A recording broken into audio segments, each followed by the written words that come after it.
So, moving on. So now what we have is our batter bowl. This is the mother of all bowls in your kitchen. Who has the batter bowl? Raise your hand. Who's got the batter bowl with the pink lid? Okay, I guarantee you at your show, hardly anybody's going to raise their hand on that. But I happen to have one, so whoever books the next turn is going to get one with a pink lid. Woo! Okay, so what we have is frozen peaches in here that have been thawed. So you can use canned peaches if you want to drain it out. You can use whatever your little heart desires. You can actually use fresh peaches. So we have one package of frozen peaches, partially thawed. Okay, so we're going to take our little lemon. What's a little quick tip about getting more juice? Rub it! Rub it! Or microwave it for 5 seconds. Microwave it for 5 seconds. And don't take it right out of the refrigerator and cut it. All right, look how easy that sliced right through there. Okay, now, if you don't have the citrus press, highly recommend this. I will tell you that all my Hispanic friends have sold more of these for me than anyone I know because they squeeze all their limes on everything. And this is the only press that they have used that doesn't break. All right, so flip it upside down. You guys know that? Cut side goes down. And then we're going to squeeze this into some magical thing that I don't have up here. If you don't have the prep bowls, oh my gosh, who's got the prep bowls? All right, you got your set of 6 1-cup prep bowls, right? That have your measure marks, lids. You can do all this stuff. Now, who's got the 2-cup and 3-cup? 2 cups. All right, so write those on your list. Amazing. Think about how many times you use this and you wish it was just a little bit bigger. All right, write that down. Smells so good, by the way. Oh my gosh. All right, so we're going to squeeze our lemon in here. We only need it. Woo. Ooh, that was a You good guys are in the splash zone. Awesome. It's like SeaWorld. It's like a wrap. All right. So, how's it looking over there?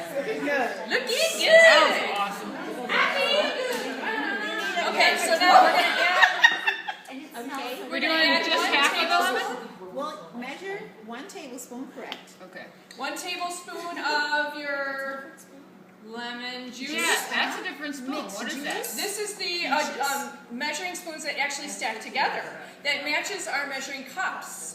Now, how many times have you dug through your drawer looking for that 1/3 of a cup or that 1/4 of a cup or whatever? Get those ones that smack together. They give you 6 of them. You have 3/4, you have 2/3. You got them all there. They snap together. You never lose them. These actually stand up so you can pour into them. I like those. I think it's a personal preference. I like them. You know, the other thing I like about this is you can actually seed stuff. Have you ever used your measuring I do spoons for the to seed cucumber stuff? lime dip. Yeah, I don't know. I mean, Paper Chef gives you choices. You can choose these or you can choose these. So right now, write on your list which set would be best for your kitchen. Or take both. One for you, one for a friend. All right, so you want to use your lemon juice in your, anytime you're using fruits, here's another little quick tip for you. You want to put a little lemon juice in it. It helps pull the flavor of the fruit out. So, you know, just squeeze a little lemon on it. You don't necessarily have to measure it. Okay, whatever. All right, so now we're going to add a little bit of cinnamon to this too, right? Mix juice, peaches, brown sugar, and remaining ½ a teaspoon of cinnamon in classic batter. How much brown sugar was that? I don't know. I think it was a 1/3 of a cup. I believe it was a 1/3 of a cup. Which I pre-measured ahead of time in my little print bowl. Another half, you said? Yes. Okay, so now we're going to mix this together, and this is our peach filling, so this is your peach pie. I would venture to say if you're using the frozen peaches and you find that they're not as sweet, then add a little bit more brown sugar. I don't know if you guys can smell this. Oh, yeah. This is like heaven on earth right here.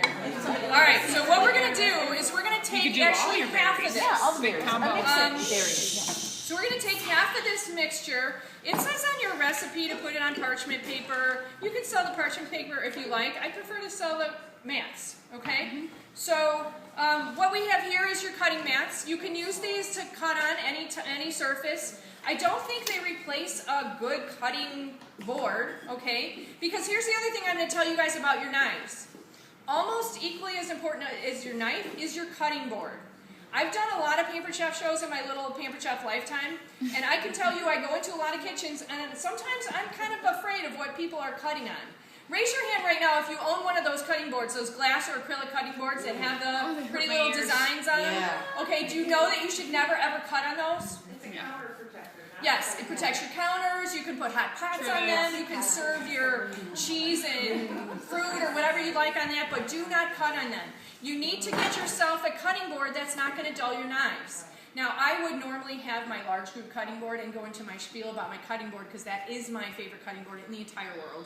But I will say the cutting mats are fabulous for things like this because I'm going to pick this up in a little bit, you'll see, and we're just going to dump this right on top.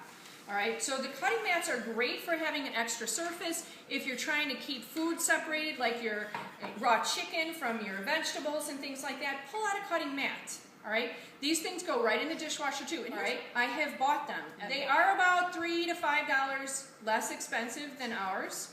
However, when you use them, they cut all the way through. So they're one-time use only. All right, ours will last you years and years and years. They will cut, so you know it's not dulling your knife. They will not cut all the way through. So you can reuse them. You put them in the dishwasher. Spend the extra $3 and get yourself a mat that's going to last a little bit longer than one. Your only choice here is, do you want this size, which is our regular size, or do you want the smaller size? Whatever will fit best in your kitchen. All right? So write that down on your list. Okay, so we've got about half of this on set aside to cool. We've got the other half right here. We want to leave half along the bottom. Okay, we're just covering the bottom, and then we're going to actually just dump our mixture on top, correct? Okay. All right, so we're just going to dump this in here, yada, yada, yada. So spread your peaches around. This time we are going to put the lid on because we want it to steam up a little bit. We want that to cook and get all juicy and fabulous. So we're going to put this back in the microwave for how many minutes? 4 to 6 minutes or until mixture is bubbly. What I want you to do is raise your hand if you own the food chopper. Keep your hand in the air if you love the food chopper. Woohoo! Okay, all right, so here's the thing I'm going to tell you. If you love your food chopper, how many of you own our manual food processor? Okay, that's not going to happen. Right. And we'll at mine because they gave him his gifts. Okay, I'm going to tell you, this is our newest favorite way to chop anything at the Pampered Chef. All right? If you have this, you are going to love this. And the reason is because this is a 3-cup capacity, so it's a little bit bigger. If you've ever found yourself chop, chop, chop, chop, chop, chop, chop, chop, chop, chop, chop, chop, okay, you can throw it all in here and chop it at one time. 3 cups, which is bigger than most of your little mini food processors. Usually those are 2 cups. But I'm going to tell you right now, the biggest difference is how Pampered Chef designed these blades. On a little mini food processor, typically the blades are at the bottom. There's 2 blades, usually that spin around at the bottom. So what happens when you're chopping with your manual or your little food processor is that everything spins around at the bottom and purees everything, and you're waiting for it, and you got to keep moving it. Well, the way that Pampered Chef did this, 3 blades staggered up the post. Big deal. What does that mean for you? Okay, that means when you stick stuff in there, it chops and stirs at the same time. All right, so think about your salsas, especially as summer comes up and we're all going to have access to fresh vegetables, fresh fruits, things like that. You can make your mango salsa, you can make your tomato salsa. You throw those tomatoes, those peppers, those onions, the jalapenos, your cilantro, whatever you want, squeeze a little lime juice with your citrus press, put this on top, and you have salsa. It's amazing. I'm telling you, you're going to love it. Easiest thing to clean, wipe off the top. These 2 pieces go in the dishwasher. It's got your silicone grip on the bottom so it's not sliding around. Okay, who wants it? Woo! Write that down. And if you want it free or half price or 60% off, put a little star next to it. All right, so what we're going to do is, I can't decide. I guess I don't have very many pecans. You're supposed to have more than this, but this is what I had in my freezer. Sorry. My family doesn't eat nuts. All right, so do you guys all know that you can chop in the cover of your food chopper? Okay, I always have people who don't know that. Here's the key for anyone who's lived under a rock for a while and doesn't already own the food chopper. All right, smack it. Take your hand on and off the top. All right, don't do this. It's not going to work. All right, you don't have to hit it hard, but you do have to take your hand on and off the top. You have to have air between the top and the bottom. Okay. I had a lady come to a show one time, she had her food chopper, and she had a big old chip on her shoulder. And she came running up to my table right when I started, and I started with the food chopper, and she's like, I hate that thing. And I was like, really? You know, because I'm shocked. Seriously, I'm shocked if anybody doesn't like their food chopper. I have to say it's probably because whoever sold it to them did not tell them how to use it, okay? But the true story on this is this woman came up, she said she hated her food chopper, and I said, I'm sorry to hear that. I'm amazed because that is one of our best-selling items. And I asked her, I said, do you mind if we use your food chopper during this show? And she said, you can try. And I said, okay. So when it came time for the food chopper, I said, Mary, you brought your food chopper to the show. Do you mind if I use that? And she's like, you know, she brings her food chopper up there, and I don't remember what I had, onions, peppers, whatever, and I went bam, bam, bam, bam, bam, bam, bam, bam, bam, bam on her food chopper, and I go, oh my gosh, it's fabulous! And all of a sudden she's like, and then at the end she's like, can I have that back? I'm like, sure. All right, so that's my story about my food chopper. All right, so what do we got to do now?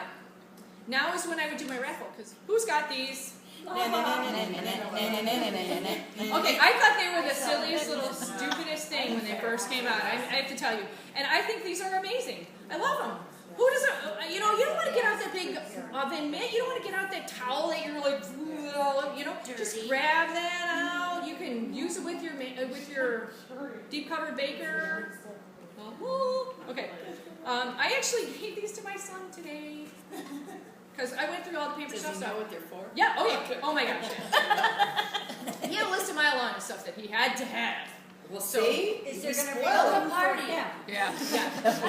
Okay, so here's what we're going to do. We're just going to sprinkle this on. This is our other pie crust pieces that we baked earlier. Look how fabulous that is. And you can spread that around if you like. And then we're going to sprinkle our little chopped nuts. Oh, maybe that was enough. It was. You only used one. All right, and then we're going to let it sit for 5 minutes while you